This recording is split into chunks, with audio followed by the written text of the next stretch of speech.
Bonjour et bienvenue dans le podcast de Christophe, leader holistique. Aujourd'hui, je reçois Dan Loda. Et bonjour Dan d'ailleurs, enchanté de te recevoir. Bonjour Christophe, bonjour à chacune et à chacun. Et alors Dan, on se connaît depuis peu de temps, mais voilà, on s'est rencontrés dans un contexte dont on va parler, parce que c'était quand même assez particulier, puisqu'on s'est rencontrés près de Reims, dans une propriété un peu isolée comme ça, pour comment dire, un séminaire, on peut appeler ça comme ça. Ouais, on peut dire comme ça. Un séminaire que tu avais organisé pour fonder ta fondation. Exact. Alors, on va rentrer tout de suite dans le vif du sujet, puis après on reviendra un petit peu sur toi, mais parle-nous de cette fondation. C'est quoi exactement et c'est quoi l'objectif en fait que tu poursuis? Ben là, tu viens toucher mon cœur. Là, si on parle de la fondation, c'est vraiment quelque chose qui est de l'ordre d'une profonde inspiration, cette fondation, de la synthèse de mon parcours de vie au sens large, qui m'amène à vraiment me positionner clairement dans ce monde d'aujourd'hui et celui que je pense être plutôt désirable pour nous et pour les générations futures. En fait, c'est comme un enfantement, cette fondation, tu vois, qu'arrive après toute une gestation et qui est dans le désir de dire, OK, comment est-ce qu'on va cultiver ensemble une culture du changement qui va répondre aux véritables enjeux de notre temps.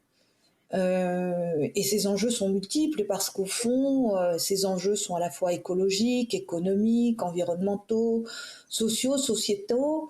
Et moi, j'ai à cœur qu'on sorte des silos habituels dans lesquels on s'est plutôt enfermé et que ensemble, on se redécouvre dans une vision à 360 degrés pour nous réinventer, nous repenser. Moi, je vais même encore plus loin, c'est-à-dire nous régénérer. Ça parle de l'ADN, tu vois, il y a de l'ADN dans cette fondation et dans les hommes qui la portent. Qu'est-ce qui nous fait vibrer, qu'est-ce qui nous met en musique et de quoi, qu'est-ce qu'on a vraiment envie de vivre aujourd'hui, voilà.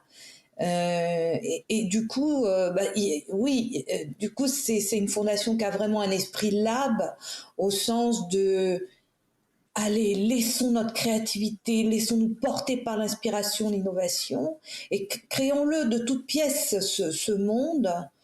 Et du coup, voilà, il y a une dimension culturelle, une dimension recherche et développement, il y a une dimension sociale, il y a une dimension scientifique aussi.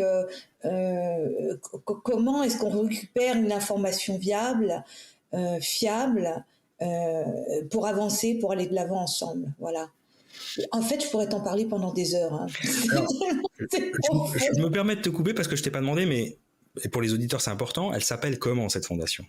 Fondation Troisième Millénaire. Voilà. J'aime beaucoup ta question, Christophe, parce que déjà son titre, son nom dit plein de choses. Parce que pour moi, si tu veux, on est rentré dans des conditionnements tellement forts qu'on a oublié qu'on fonctionnait sur une civilisation qui remonte dans ses fondamentaux d'aujourd'hui à la révolution industrielle. Mais tu te rends compte, ça fait déjà plus de 200 ans.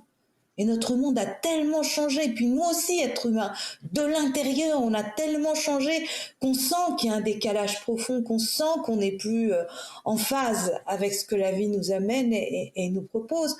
Donc, le propos, c'est de dire, OK, bah, rentrons de plein pied dans ce troisième millénaire. Lâchons nos peurs et rentrons vraiment dans le désir profond, quoi. Et du coup, elle s'adresserait à qui? Ou à quoi? Voilà. Ah, wow, que de belles questions, Christophe. Ah bah, on veut tout savoir. Hein.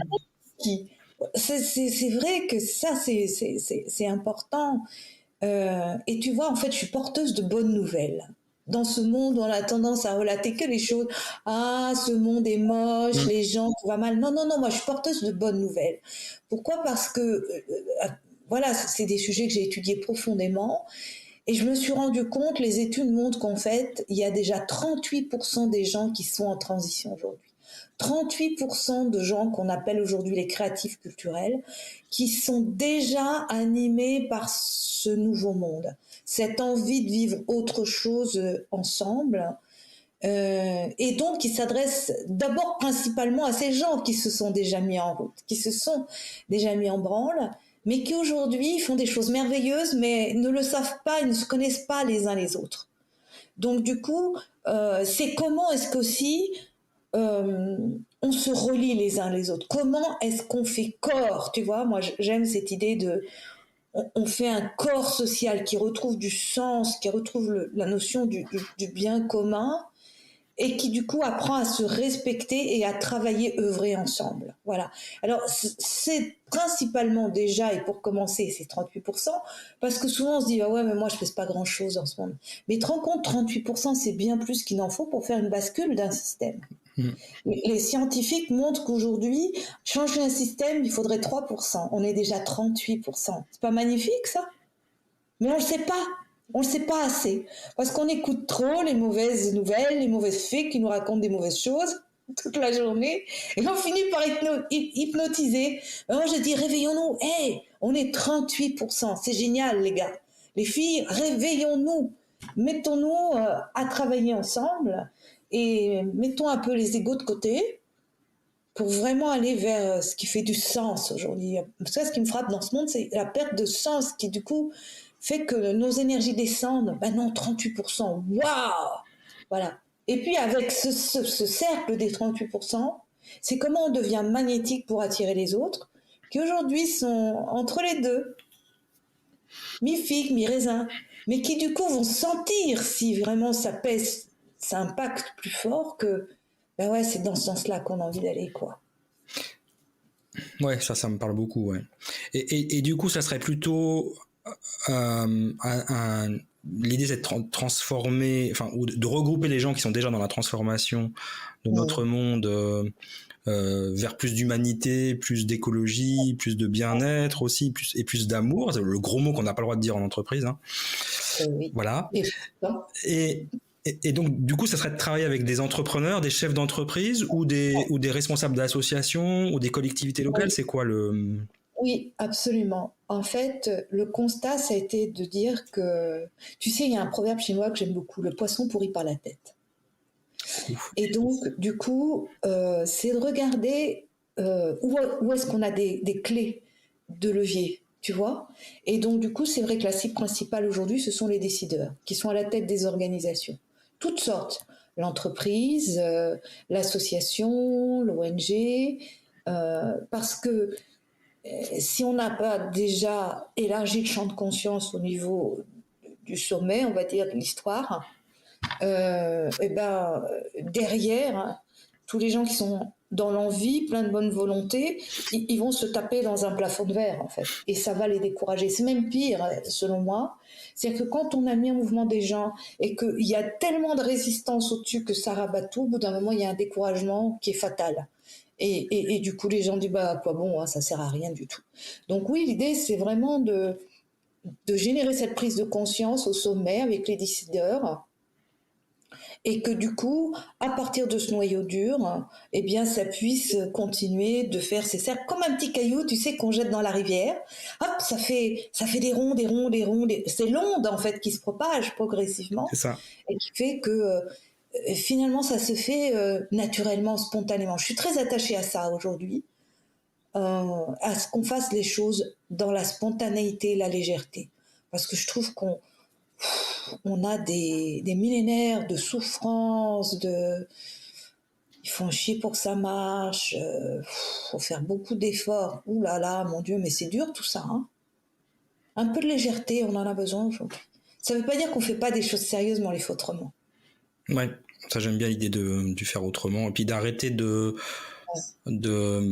en fait, de nous culpabiliser sur le fait qu'on n'a fait que des bêtises, ce qui est le cas, hein, mais c'est pas en culpabilisant les gens qu'on va les faire bouger, mais plutôt en se disant, bah écoutez, il y a déjà des choses qui se passent, rejoignez-nous pour ceux qui auront envie, déjà, et puis on va vous accompagner. Et du coup, je reviens à cette question, la question suivante, c'est concrètement, la fondation, elle est en cours de création. Je suis d'accord. Elle n'est pas encore complètement, elle n'est pas créée. Hein. Mais concrètement, ce serait quoi le service entre guillemets que la fondation offrirait, à part de la mise en réseau? Oui, alors c'est important, la mise en réseau, tu as raison, c'est quelque chose qui est transverse, mais à partir de là, effectivement, il y a besoin d'une structure pour que ça s'ancre dans la matière. Et du coup, la Fondation raisonne en termes de gouvernance organique. Hein, on se rapproche du vivant. C'est ça aussi le Nouveau Monde, c'est être au plus proche d'une démarche que moi je qualifie d'écosystémique, hein, de quelque chose qui fonctionne plutôt sur le cercle que vouloir entrer des choses dans les carrés, parce que ça on a été très habitué, on a été très formaté. Donc c'est pas on essaie de mettre des ronds dans le carré, on se met dans le rond et on fonctionne dans le rond et des ronds de plus en plus grands. Et donc du coup c'est quoi ces ronds pour reprendre l'image, c'est d'abord un espace qu'on appelle l'espace du lab où on vient travailler, on vient se frotter à d'autres dirigeants pour trouver les réponses aux questions qui nous animent aujourd'hui, se mettre en action. Voilà, à partir aussi d'un espace qui est bienveillant, et puis se faire des retours pour continuer d'évoluer ensemble progressivement. Donc ça, c'est le Millennium Lab, mais tu as aussi l'espace du Millennium Act, c'est-à-dire l'espace dans lequel on vient apprendre des choses nouvelles, on vient ouvrir son espace de conscience. Et c'est là-dedans qu'on a tous nos process d'accompagnement sur lesquels on a beaucoup travaillé, dans lequel on va trouver, par exemple, la fresque et le parcours de l'entreprise consciente et régénératrice, parce que c'est important de pouvoir cerner par où on peut aborder ces choses-là, mais ça va être aussi autour d'un parcours de la fresque du futur, c'est-à-dire quel futur on désire et comment est-ce qu'on revient à notre monde d'aujourd'hui. Alors c'est pas Madame Irma, hein, c'est une démarche prospective qui permet d'aller chercher notre créativité pour matérialiser les choses au quotidien. Mais c'est aussi le Millennium Collège, ce qu'on appelle. C'est là où finalement se retrouvent les organisations, les entreprises qui sont dans une démarche d'avoir envie d'aller de l'avant, autrement. Et là, ce Millennium Collège permet finalement de servir de levier pour propulser ce que chacun fait déjà très bien, mais qu'on ne sait pas suffisamment. Et puis, c'est le Millennium Academy, dans lequel justement on va travailler la culturation, hein, parce que ça se fait pas du jour au lendemain de faire évoluer une culture du changement. Et là-dedans, on va finalement l'académie, c'est un espace de formation, c'est un espace d'éducation, tu vois, voilà. Et puis on a un dernier espace qu'on appelle les îlots de régénération. Et ça nous tient vraiment à cœur. C'est comment on fait vivre précisément cette nouvelle culture, ce nouveau monde sur les territoires. Donc tu vois, c'est comment on pense globalement, comment on pense international, mais comment est-ce qu'on agit sur les territoires localement là-bas. Alors Voilà. Et ça, on a déjà démarré. Ouais, ça tombe bien que tu en parles parce que j'ai reçu Michel de Kemeter la semaine dernière. Magnifique. Et on a parlé îlot de régénération. Et quel personnage fantastique, je le salue parce que vraiment j'adore. Ouais, c'est une belle rencontre avec Michel. Et tu sais, la fondation, c'est que ça en fait. C'est que des belles rencontres de gens qui, à un moment donné, partagent une vision du changement et y mettent de l'énergie. Voilà. Et donc, du coup, voilà, je vous invite à écouter ce qu'a pu partager Michel. Et du coup, avec Michel, cette année et la Fondation, on a démarré une cohorte. Et je dois te dire que ça dépasse nos espérances. Hein. Et mais tout sur la Fondation, en ce moment, va tellement plus haut, plus loin que ce qu'on peut imaginer juste avec notre mental. Hein. Et moi, j'avais posé l'intention vraiment de... La Fondation, c'est comment on fait des choses qui sont bigger than us, qui nous dépassent, tu vois, sont plus grandes que nous et qui drive l'énergie de façon phénoménale. Mais ça, on le vit au quotidien dans cette Fondation. Tu vois, on s'était donné un trimestre pour déjà cerner c'est quoi la Fondation, qu'est-ce qu'on y fait, c'est qui, c'est quoi, et toutes ces choses c'est venu naturellement, quoi. C'est que ça doit être. Bah ouais, en tout cas j'ai de la gratitude, tu sais, je suis remplie de gratitude. Ça se ressent, ça se ressent. On voit vraiment que tu es l'image vivante de quelqu'un qui est dans sa mission, là, dans son ikigai, c'est fantastique. Donc c'est une des raisons pour laquelle je te reçois, mais pas que celle-là, parce que ça montre que quand on est animé d'une mission plus grande que soi, on est rayonnant ou rayonnante, et puis ça se voit, quoi. Ça se voit. Et quand on te voit en vrai, c'est encore ce qu'il faut savoir, que Dan comme ça, elle a pas l'air sur l'écran, mais en fait elle est pas très grande, tu vois, c'est une petit bout de bonne femme, plein d'énergie, incroyable. Moi, je suis portée par la vie, tu sais, et c'est beau, la vie ça chante, la vie ça fait danser nos cellules, ça fait chanter le meilleur qu'il y a en nous, ça fait... Je vais oser, hein, parce que tu as osé parler d'amour. Ça fait faire des miracles. Ouais. C'est juste. Tu vois? C'est tellement vrai. Tu vois, tu dis ça, mais ça m'émeut profondément. Ça met des larmes dans mes yeux. Tu vois, notre rencontre, ça fait partie de ça.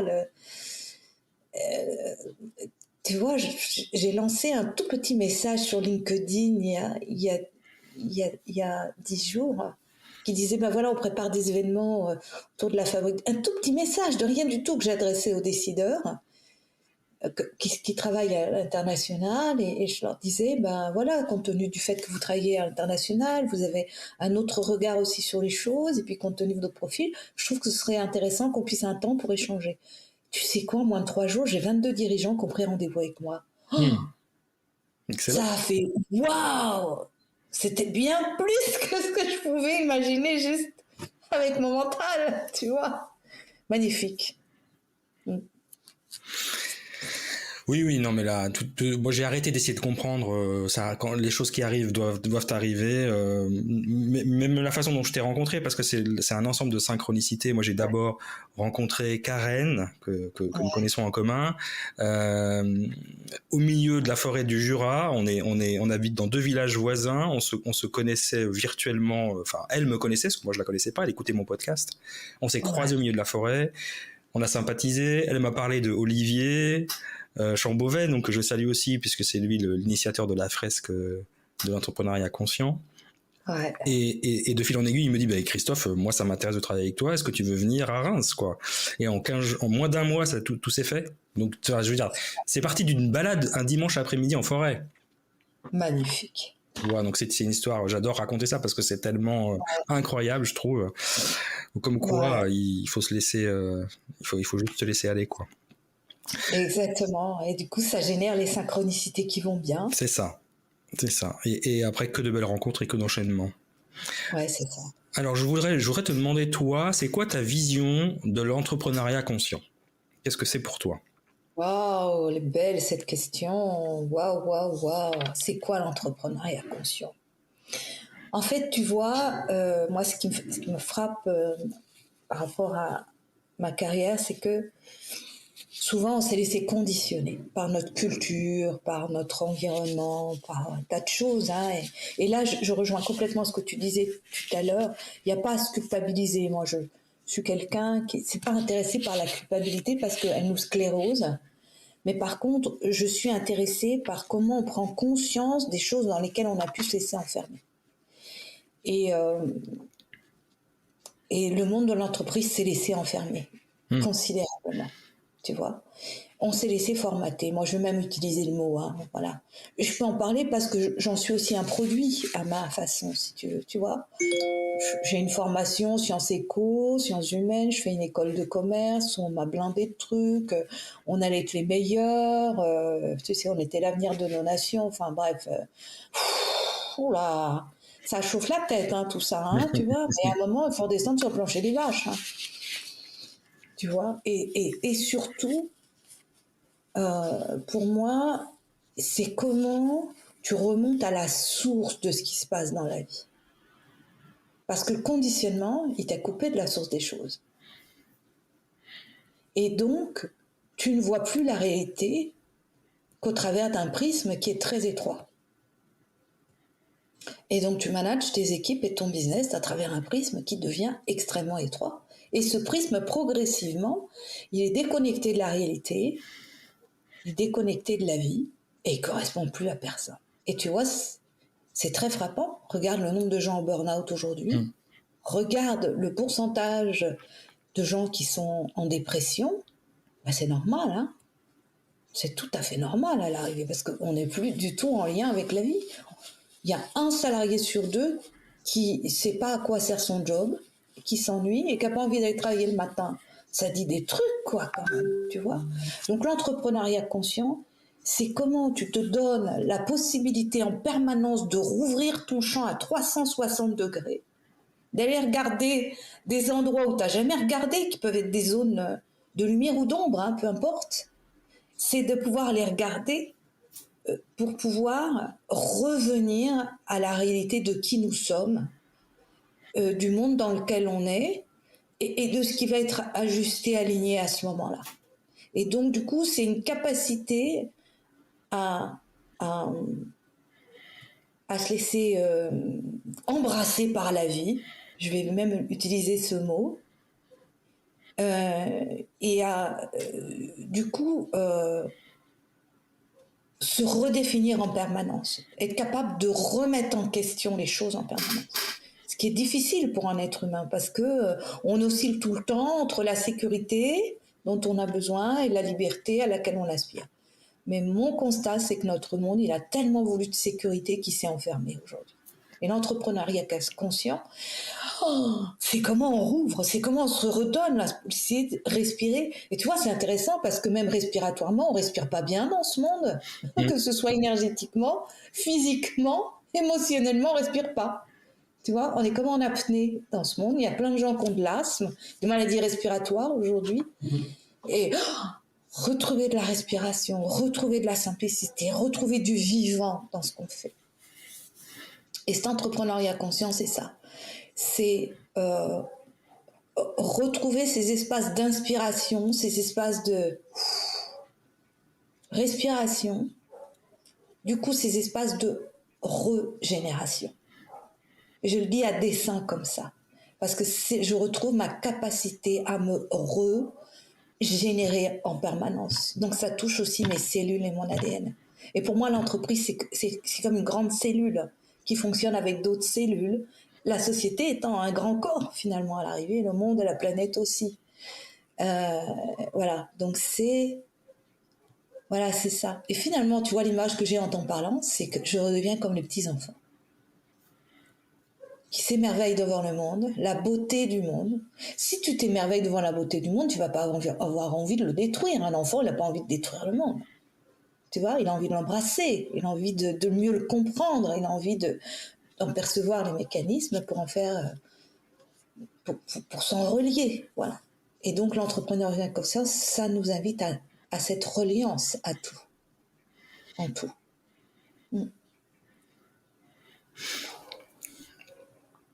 Tu auras un exemple concret d'entreprise qui serait dans cette ou en tout cas qui pourrait peut-être l'imager ou le refléter, juste pour qu'on arrive à voir un peu quel type d'entreprise. Je vais prendre un exemple d'un dirigeant que j'ai accompagné, d'abord à titre personnel, qui a du coup fait son switch intérieur.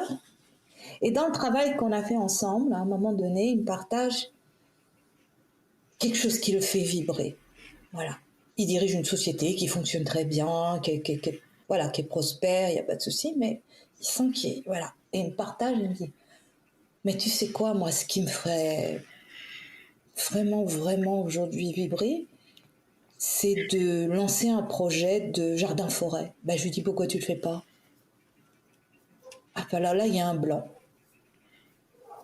Ah ouais, pourquoi je le ferais pas? Tu vois? Et donc, du coup, c'est comment je suis mon aspiration profonde, comment je fais un retour à la terre, comment, du coup, je retisse du lien avec mon territoire sur lequel je suis, et comment je change mon lien à la vie. Et figure-toi que, ben, du coup, il a lancé ça, il a lancé des négociations là où il est avec la mairie de sa commune. Et il y a une semaine, on a fait l'inauguration du jardin-forêt. Ok. Qui est un espace de régénération sur un territoire de façon concrète et qui devient un îlot de régénération. Et ça, j'adore. Alors que son business, c'est pas du tout ça. Enfin, je veux dire, c'est... L'informatique, Voilà. c'est très loin. Mais c'est juste qu'il utilise l'implantation locale pour faire des choses concrètes qui sont pas forcément en lien avec le business direct, mais qui vont impacter l'environnement. Enfin, c'est ça l'impact sociétal, en fait. C'est pas juste je fais mon business et puis j'embauche des gens et ça suffit. C'est au-delà, en fait. Et c'est au-delà. Et ce qui est génial, c'est que par contre, ça a totalement changé sa conception du business et de son management. Alors, et ça, c'est formidable, parce que après la première séance qu'on a fait ensemble, il a déclaré la journée de la gratitude. Waouh! Il est arrivé au bureau le matin, disant aujourd'hui journée de la gratitude. Ils se sont tous dit mais qu'est-ce qui se passe? Ah là, et il a découvert, mais il m'a dit il m'a fait un message très beau. J'ai vraiment adoré la prise de conscience et il me dit mais à renouveler, expérience à renouveler. Tu vois, alors que l'informatique, ça a quand même certaines... on s'attend pas à ça, ouais. Tu vois, on s'attend pas à ça, tu vois. Et du coup, quelqu'un qui gère son business déjà depuis un bon moment dans ces rails-là, déclenche la journée de la gratitude. Et là, du coup, il a changé tout, tu vois. Il a changé sa façon aussi d'approcher ses équipes. Il a revu sa question de... je suis le décideur, je porte toute l'entreprise sur mon dos pour entrer dans un mode de gouvernance différent, plus allégé. Non, je ne suis pas le papa de tout le monde, tu vois. Parce qu'il y a des vieux concepts avec tout ça, tu vois. C'est clair. J'ai une énorme responsabilité, tout pèse sur moi. Je lui dis, ah bon, t'es sûr? Parce que du coup, on a abordé aussi des questions de ses associés, de sa façon d'être en lien avec ses principaux coéquipiers. Ça change tout, si tu vois. Ouais, puis ça démontre bien que c'est possible dans n'importe quel contexte, quelle que soit la taille de l'entreprise, quel que soit l'âge de l'entreprise. C'est pas juste parce que je crée une start-up, on achète des baby-foot et puis on fait de la gouvernance partagée et puis voilà, on s'appelle Google. C'est ces petits messages que j'envoie subliminal à mon hôpital qui a du mal à se transformer. Tout le monde peut le faire. C'est une question de volonté, d'angle de vue, de petites choses. Cette journée de la gratitude, c'est un bon exemple. Faut pas faire grand chose finalement. Non. Mais il faut faire quelque chose de différent. Et j'ai envie de te dire, et moi je suis pour la méthode des petits pas, la méthode Kaizen. Ouais, c'est ça. Mais faites de petites choses, parce que la vie c'est fait de petites choses. Ne cherchez pas le truc grandiose, parce que en fait vous allez voir que c'est juste, tu vois, lui il a enclenché juste l'idée du jardin-forêt et ça a changé toute sa façon de voir sa vie, voilà. Et quand on a fait l'inauguration du jardin-forêt, aux surprises, sa femme vient me voir pour me remercier du travail qu'on a fait ensemble. Elle me dit, mais ça a tellement apporté pour notre famille. Waouh! Tu vois, ça te dépasse, en fait. Tu ne sais pas juste ces fameux petits cercles, comment ça fait grandir. Mais ça c'est un truc que je pratique depuis maintenant très longtemps. C'est-à-dire que je m'aperçois que quand tu changes un petit truc dans le système d'un décideur à un moment donné, ça va impacter très largement toutes ces relations. Oui, c'est clair. Et pas que ces relations d'entreprise. Et ça, du coup, du point de vue sociétal, ça fait sérieusement la différence. Et c'est comme ça qu'on change le monde, c'est pas autrement, en fait. C'est par ces petits grains de sable.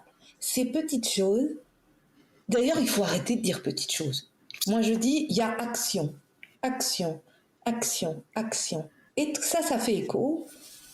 Et ça fait système. Et ça, c'est ça la beauté, à l'arrivée. Donc, cherchez pas à faire grandiose, juste être dans l'action. Point. Et puis, il faut accepter... faut accepter de laisser un peu son ego de côté quand on est le grand chef. Voilà. Ça commence par ça, quand même. Hein. Ça vient frotter l'ego, hein, parce que c'est vrai, quand on est décideur, on a quand même beaucoup de signes de reconnaissance, faut le dire. Hein. On est gratifié aussi par rapport à sa position sociale dans notre civilisation. Exactement. Important, hein, c'est indéniable. Alors, après, c'est l'histoire de la fable, le corbeau et le renard. Hein. Et je dois dire que la jeune génération ne se laisse pas prendre par le camembert. C'est ça qui est en train de changer. Et c'est pour ça qu'on n'a pas d'autre choix, en fait. C'est que les jeunes, ils en veulent plus de ces entreprises où on est martyrisé, où ils font pointer le matin, le soir, et puis suivre les ordres et sans aucune explication. Ils en veulent plus de ça. Enfin, comme tu l'as dit en tout début, le monde a trop changé. On est trop. Enfin, je veux dire, l'internet, l'intelligence artificielle, il y a trop de facilité de tout avoir à portée de main pour qu'on nous réduise à de simples petits soldats. Donc ça, il faut vraiment qu'on en sorte, quoi. Exactement. Et c'est juste, moi je vois plein de dirigeants qui disent ah on les comprend pas ces 39, faut que tu nous expliques comment ils fonctionnent, ils veulent pas travailler, ils veulent pas ceci, ils veulent pas cela. Je dis attendez, calmez-vous. Tout n'est pas si noir que ça. Il y a aussi des choses hyper intéressantes dans ce qu'ils portent aujourd'hui. Nous, quand on était en début de carrière, on nous a fait avaler tout et n'importe quoi pour avoir le job. On travaillait des heures impossibles, quitte à ce que ce soit au détriment de nos familles, de notre santé. C'est ça. Et eux, ils ont envie de trouver un équilibre entre leur vie professionnelle, leur vie familiale. Et est-ce que c'est absurde ça? Bah, pas tellement. Est-ce que la question de l'argent est la seule motivation dans la vie? C'est une bonne question. Pourquoi est-ce qu'on éluderait tous ces sujets? Enfin, voilà. Hein. Et tout ça, effectivement, ça vient challenger nos paradigmes. C'est tout à fait évident. Et en même temps, c'est intéressant, quoi. Qu'est-ce qu'on a à apprendre là-dedans? Parce qu'en même temps, ils sont intelligents, ils sont formés, ils apportent des idées nouvelles. Et tu vois, dans la fondation, diversité, ça fait partie des grands moteurs de la fondation, la diversité. Mon équipe est constituée de 30, 40, 50, 60, quoi. Et j'invite, et plus, si vous avez, si affinité. Oui, je confirme, il y a une très grande mixité d'âge et de sexe et d'origine. Ça, Oui. c'est ça qui est riche. C'est ça qui en fait la richesse. Ouais. Et c'est ça qui est intéressant. Et c'est ça, ces jeunes qui nous bousculent. Et alors moi, j'ai la chance d'être grand-maman depuis 2 ans. Et alors de voir cette nouvelle génération qui arrive, bah, ils vont nous pousser aux fesses, hein, moi je vous le dis. Et c'est tant mieux. Hein. Oh bah oui, c'est tant mieux. Oh, moi j'adore. Hein. C'est leur monde, hein, finalement. On en est que les locataires. Nous, on n'a pas... Bon, on va arrêter de se culpabiliser, on n'a pas fait que du bien, ça c'est sûr. Et puis ils feront pas que du bien non plus, mais au moins s'ils peuvent faire différent, ils feront différent, je pense. Ouais, et c'est enthousiasme. Parce que ça, justement, tu parlais de leadership conscient, c'est aussi ça, tu vois. L'entreprise consciente, c'est aussi voir ça. Et le prendre en considération et pas juste être tout le temps en résistance avec ce que ça amène. Hein. Ben, c'est eux qui vont prendre la suite et les rênes. Hein. De toute façon. Quoi qu'on dise, quoi qu'on fasse, ce sont eux qui vont... voilà. Donc, bah, bienvenue.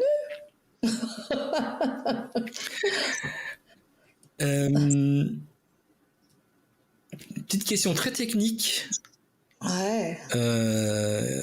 Et puis après, on reviendra plus sur ton parcours, mais juste parce que je me dis qu'on est parti tout de suite dans le sujet de la fondation, mais peut-être faudrait expliquer c'est quoi la différence entre une fondation, une association et une entreprise. Oh waouh, c'est une super question. Alors effectivement, il y a une différence. Alors une association, c'est un regroupement de personnes autour d'un sujet commun, d'accord ? Mais c'est d'abord un regroupement de personnes. Une fondation, c'est un patrimoine que l'on met au service de l'intérêt général, voire de l'intérêt public. Alors c'est tout à fait différent. Pourquoi ? Parce que ça veut dire que tu te portes le garant d'une continuité dans quelque chose que tu portes à un moment donné. Parce que si tu parles d'un patrimoine, ça veut dire que tu vas être responsable d'un patrimoine que tu mets au service des autres. Tu vois, c'est pas du tout la même chose. Ça veut dire que tu es serviteur et que tu dois organiser ton fonctionnement, ta gouvernance, pour que tu puisses avoir un côté soutenable et durable. Ouais. Et tu rends des comptes stricts par rapport à ça. Tu vois ? Donc, ça veut dire que tu rentres dans une démarche responsable plus. Mais pas au sens coupable, mais au sens d'engagement de ton action dans la durée. tu vois. Et pour moi, très clairement, la fondation, c'est ce que je vais mettre le meilleur de ce que je suis pour pouvoir passer les relais à d'autres qui continueront l'aventure sans moi. Et c'est la raison pour laquelle, voilà, j'ai une équipe avec laquelle il y a une gouvernance organique partagée où tout le comité de pilotage est au courant de tout ce qui se passe dans la fondation et est capable, si je suis pas là, de pouvoir continuer l'aventure. Donc c'est pas une affaire d'ego, Ouais. c'est une affaire de commun, tu vois. C'est comment on fait du commun. Et une fondation, ça se autofinance ou c'est non, du coup il y a des comment dire, je cherche le mot, des gens qui aident. Qui investissent, qui donnent. Ouais. Oui, alors ouais, là aussi, euh, en fait, ça repose sur deux piliers. Au départ, tu as besoin de donateurs pour constituer le patrimoine. Donc, les donateurs, ça peut être le donateur au sens strict, ça peut être des mécènes, ce qu'on appelle aussi. Ah voilà, c'est ça le mot que je cherchais, mécène. Tu cherchais ça sûrement, voilà. Et qui t'aident à constituer ton fonds, parce que du coup, tu dois constituer une réserve permanente pour pouvoir assurer la continuité de ton action.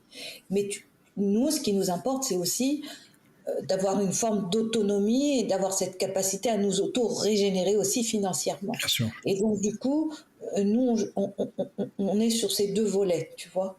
À la fois, ben oui, on a besoin des autres pour avancer, on a besoin de leur soutien, et en même temps, on se débrouille pour avoir une forme d'autonomie et de liberté d'action et de parole. Et ça, on y tient beaucoup. Ouais.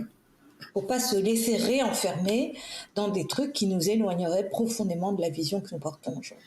Ça, c'est fondamental pour nous. Très bien. Tu vois, c'est essentiel, ça. Et alors, après, tu me disais la différence avec une entreprise. Alors, j'espère qu'à l'avenir, c'est un des piliers de la fondation, c'est que l'entreprise se transforme suffisamment pour que l'esprit de l'entreprise rejoigne celui de la fondation. Ouais.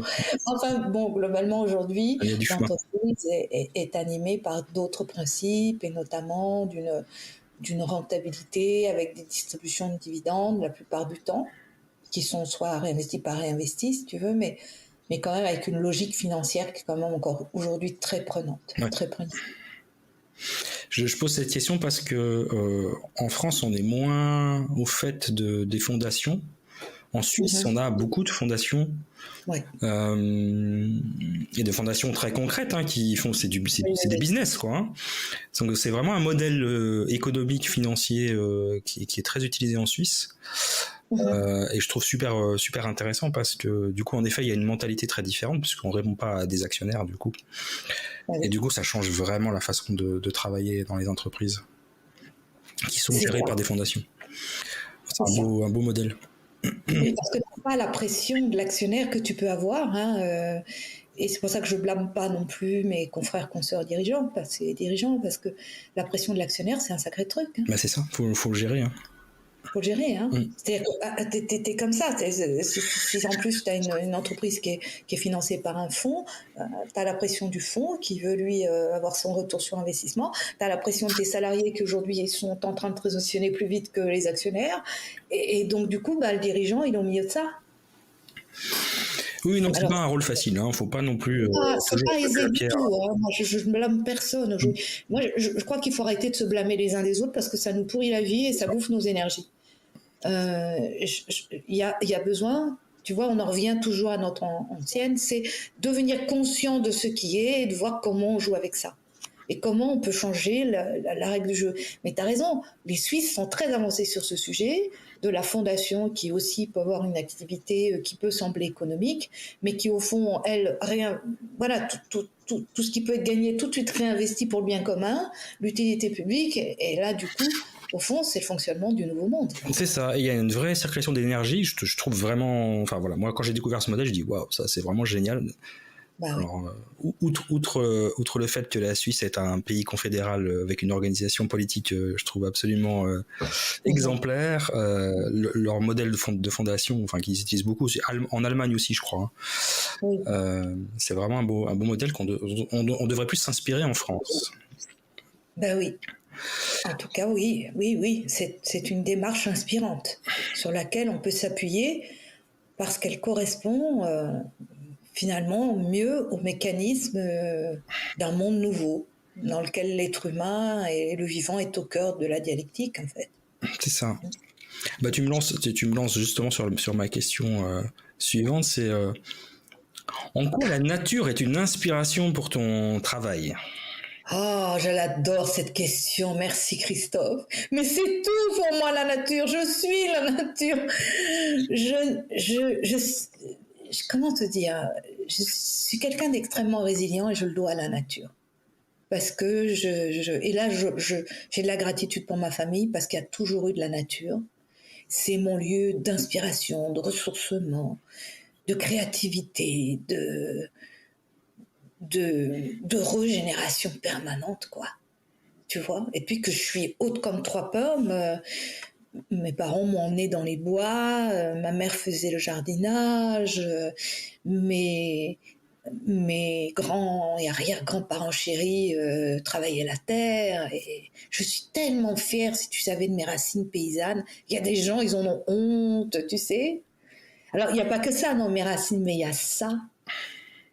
Et c'est vraiment essentiel pour moi, quoi. Tu vois, je reviens à la simplicité, je reviens au bon sens quand je suis dans ce lien qui m'habite, quoi, au fond, hein, voilà. Bon, puis si je vais être authentique, je vais aller jusqu'au bout. Moi, je suis arrivée dans ce monde avec une transmission chamanique qui a été quelque chose de très compliqué pour moi.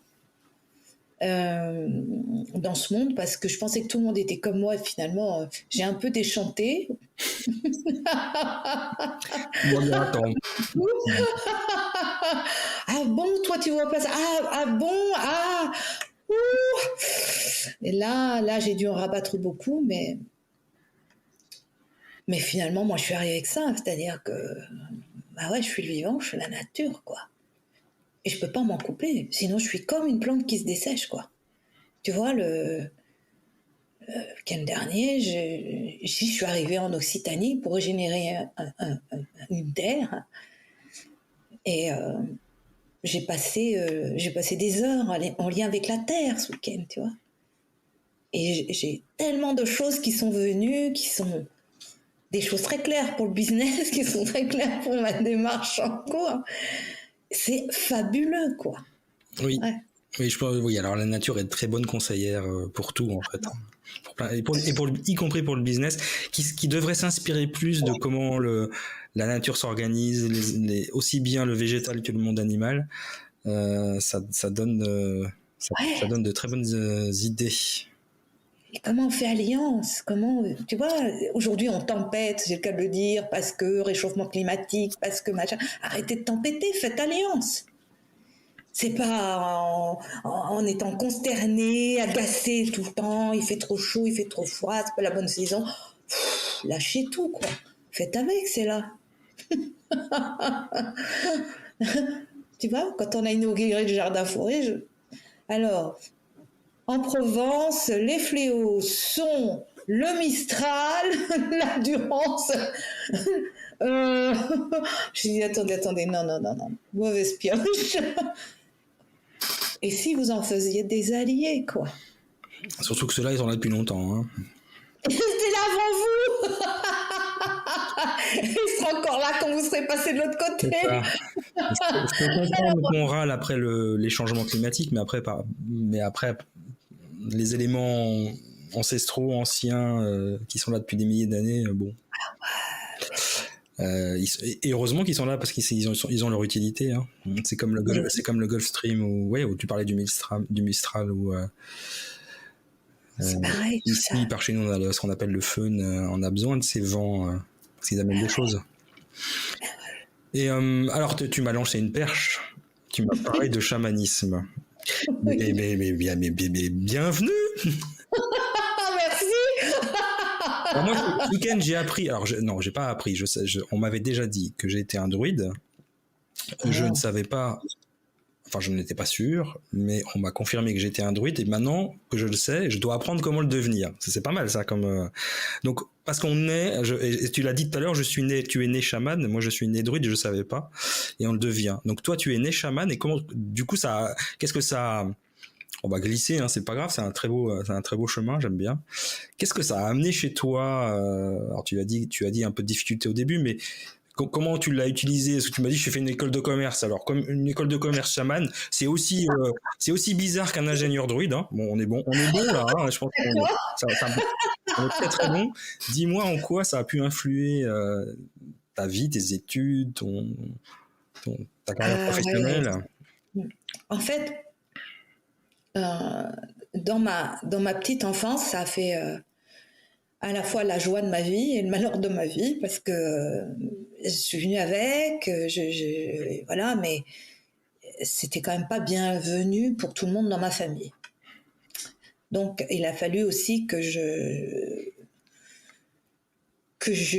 j'apprenne à rester moi-même, mais dans un environnement qui était hostile. Ouais. Mais oserais-je dire, c'est l'épreuve de la vie, ça. Comment je reste moi-même, même quand les circonstances ne me sont pas favorables. Enseignement de vie par excellence. Voilà. Donc après, je me suis laissée, je me suis dit bon, de toute évidence, je fonctionne pas tout à fait comme tous les autres, donc je vais essayer de faire comme ils font, comme ça, je vais arriver à vivre dans ce monde. Bon, ça a plutôt réussi. Hein, voilà, c'est ce qui fait que j'ai fait des études brillantes, etc. Mais voilà. Mais surtout, ce que ça m'a permis de garder tout le temps, même quand je l'ai mis de côté, bien en disant non, c'est trop compliqué, ça, c'est pour les relations dans le monde, c'est très compliqué. Ça m'a permis quand même de garder des choses qui sont l'ouverture au monde, l'ouverture à l'autre, l'empathie et la connexion. Voilà. J'ai quand même gardé ça. C'est pas, la porte était pas complètement fermée. Et ça, c'est quand même une chance. Et mon côté très visionnaire, si. Le côté très visionnaire. C'est toujours resté là. Donc, ce qui m'a permis de me diriger au fur et à mesure dans la vie et de toujours trouver finalement mes repères, même quand ça a pu être un peu plus chaotique à un moment ou à un autre. Voilà.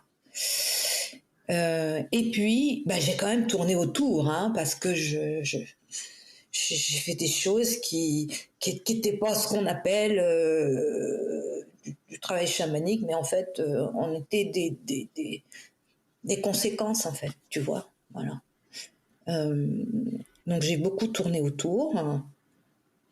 Et puis, j'ai eu un grave accident de la circulation au moment où j'étais au sommet de tout dans ma vie. Arrêt complet, 2 ans de fauteuil roulant. Waouh. Et là, j'ai eu le temps de tout remettre en question. Oui, c'est clair. Hein. Et là, il a été nécessaire que j'aille chercher des ressources. Et la vie s'est rappelée à moi en disant « Hé, coucou, t'es venu au monde avec un certain nombre de choses, figure-toi. » T'aurais pas oublié un truc? T'as pas oublié un petit truc au passage? Voilà. Et donc, du coup, c'est comme ça que je me suis réapproprié ce qui était juste endormi. Ouais. Donc, tu disais tout à l'heure, il faut que j'apprenne à être druide. En fait, on n'apprend pas, on réveille. Ah, pas mal. On réveille. Parce que c'est déjà en soi. C'est ça. Et je m'en suis rendu compte parce que du coup, voilà, la vie quand même, là, elle me dit, c'est une sérieuse épreuve quand même. Là, la vie me dit, c'est maintenant, hein. C'est maintenant. Et donc, du coup, oui, j'ai eu besoin, envie d'aller travailler avec d'autres chamans parce que ça me sécurisait aussi, si tu veux. Et c'est là que je me suis rendu compte. Ah ouais, mais ça, je sais déjà faire. Ah ouais, mais ça aussi. Ah d'accord. Ah, c'est ça qu'on a. On va mettre des mots dessus. Voilà. Ouais. Et en fait, voilà, et tout ce que je faisais déjà dans mon travail, tant à la tête des structures que dans l'accompagnement des dirigeants, tout le monde me disait mais c'est incroyable avec soi, ça va tellement plus loin que le strict sujet qu'on venait travailler avec toi. C'était déjà en dessous, tu vois, ça reliait, que ça travaillait. Bon, après, voilà, c'est devenu conscient. Okay. Et j'ai travaillé en conscience avec ça. C'est toute la différence. C'est-à-dire qu'à un moment donné, la conscience que je suis est devenue consciente de ce qui était là. Et ça a fait une grosse bascule. Progressivement, Il y a quand même eu un processus initiatique quand même de 9 ans supplémentaires, hein, c'est pas rien. Pour finalement être dans l'acceptation totale de ce que je suis. C'est incroyable. C'est incroyable parce que quand je t'entends, ça me rappelle tellement des trucs qui me sont arrivés que je me dis, moi j'ai été endormi très longtemps, puis moi c'était pas l'accident de voiture, mais c'était la perte de ma fille, plus l'enchaînement derrière enfin voilà, je suis tombé au fond du fond quoi. Et comme si on avait besoin d'un énorme coup de pied au cul pour qu'on se réveille. Alors je pense que plus on le fait tard et plus le coup de pied au cul il est fort, hein, probablement. C'est clair. Voilà, je pense que si je m'étais réveillé plus tôt, peut-être qu'il aurait été moins fort, mais bon, c'est comme ça, on accepte. Hein. C'est ce qui est là. Pas de résistance à un moment donné, parce que c'est la résistance aussi, tu vois. Ouais. Tout ce qui était avant, moi je dis tout ce qui était avant a préparé aussi ce... Oui, puis on peut pas regretter, on est qui on est. Donc, puis j'aime bien l'idée que toi tu as fait du commerce, enfin t'as fait du business, t'as fait des hautes études. J'aime bien cette idée que moi j'ai fait mes études d'ingénieur, que ce que j'ai appris et me sert dans mon expérience maintenant, qui est évidemment beaucoup plus ouverte et consciente. Elle nous sert quand même, donc peut-être qu'on serait pas qui on est non plus si on n'avait pas été un peu buté pendant toutes ces années. Hein. Absolument. Et sûrement, tu vois, moi, toute cette expérience aussi de direction d'entreprise, d'accompagnement de dirigeants que j'ai eu me permet aujourd'hui de comprendre aussi cette cible à laquelle je m'adresse aujourd'hui, de voir à quoi ils sont confrontés et de pas les juger et qu'on puisse bosser ensemble, tu vois. Et moi, je dis, tout ça permet de faire la synthèse aujourd'hui, mais je ne renie rien et je ne regrette rien, si tu veux, tu vois. Et tout ce que j'ai pu, ce côté mental, il me sert dans le côté analytique, si tu veux. Mais mon côté chaman mène sur le côté synthétique, aller à l'essentiel, ne pas se perdre en cours de chemin. Tu vois, c'est ça, en fait, aussi l'entreprise consciente, c'est ne pas se perdre en chemin dans toutes les tentations, hein, les petits chemins de traverse, l'école buissonnière, voilà. Donc, ça fait la synthèse. Et en même temps, le mental, j'en ai besoin pour te parler, pour écrire, pour vivre dans ce monde, quoi. Donc, tout ça, ça va ensemble, tu vois. C'est pas ou fromage ou dessert. Moi, je suis gourmande, c'est fromage et dessert. Je valide complètement. Là, moi, j'aime la vie dans son entièreté. Tu vois? Et du coup, voilà, toi, tu as eu besoin d'ingénieur, on structure son mental. Moi, école de commerce, ça a structuré mon mental. Sciences éco aussi, ça structure le mental. C'est clair. On fait des maths, on fait de la statistique, on fait... Tu vois, j'ai fait du droit, mais très bien, très très bien tout ça. Parce qu'aujourd'hui, hop, ça fait synthèse. Voilà. Ça se marie et ça permet d'avoir les pieds sur terre et par contre d'avoir un espace ouvert, respirant, quoi. Waouh, merveilleux, vraiment. Alors merci pour tout ce partage. Parce que moi j'adore faire ces interviews parce que je suis toujours surpris. Je sais pas si c'est une surprise, mais en tout cas plein de gratitude pour les partages que tu as pu donner aujourd'hui, par exemple, avec plein de belles choses. Moi, en tout cas, je suis très heureux de connaître, de rejoindre cette aventure de cette fondation du 3e millénaire, parce que je crois aussi vraiment que avec nos petits cœurs, chacun, on peut amener à changer le monde. Et comme tu l'as dit au début, il faut pas tant que ça, hein, 3%, c'est pas tant que ça pour que le monde change, et il va finir par changer ce monde, parce que c'est inéluctable. Est-ce que, avant qu'on se quitte, parce que ça fait presque 50 minutes qu'on est ensemble, 55 minutes, je sais plus, est-ce que il y a quelque chose que tu aimerais partager, ou peut-être faire la synthèse, je sais pas, enfin, ou quelque chose de différent, ou est-ce que tu aurais quelque chose de plus à partager avec nous? Déjà, tu as donné énormément, donc déjà merci beaucoup pour ça. Est-ce qu'il y aurait un petit truc sympa pour la fin? Ouais, ce que j'ai envie de vous dire, c'est que ce monde auquel vous aspirez, il est déjà là. C'est pas demain, c'est maintenant. Et il vibre déjà au travers de vos cellules, il vibre dans votre cœur, il vibre dans ce que vous amenez dans vos relations de quotidien, il est déjà là. Et mon invitation, c'est concentrez-vous là-dessus. Parce que c'est là le processus créateur. C'est que l'énergie, la matérialisation se fait là où vous mettez votre attention. Et plus vous allez mettre votre attention sur ce monde qui est déjà là et qui vibre en vous, et plus vous allez le voir partout autour de vous. Et moi, je peux vous dire, j'en fais l'expérience concrète au quotidien, et c'est drôlement beau. Et j'ai beaucoup de gratitude pour toi, Christophe, de nous avoir offert cet espace-temps pour échanger, pour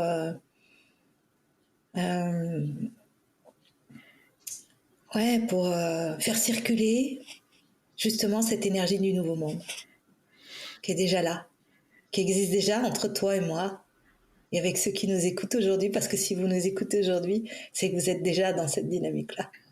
Et du coup, ça me met très en joie.